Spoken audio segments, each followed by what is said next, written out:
در این قسمت میخوایم راجع به اکسپورت کردن عکس و فیلم صحبت کنیم. وقتی داریم روی طرحمون کار میکنیم ممکنه بخوایم یه خروجی از رندرمون بگیریم.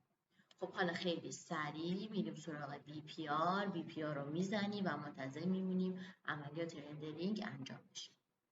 بعد از این از منوی داکیومنت روی اکسپورت کلیک میکنیم.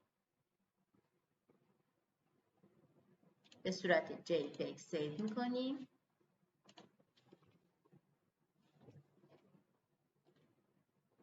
برامون اینجا یه پنجره باز میشه که میتونیم تنظیمات JPEGمون رو از این گوشه انجام بدیم. خب من حالا اوکی رو میزنم و میرم قسمتی که اونو ذخیره کردم اینجا. و همچنین میتونیم با فرمت ویدیو هم خروجی بدیم. از منوی مووی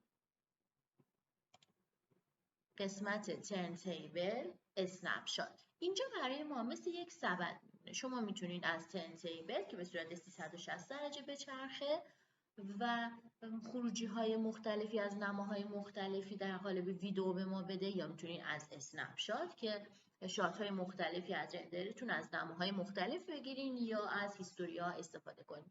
حالا من میام ترن تیبل رو میزنم و طرح من به صورت 360 درجه میچرخه.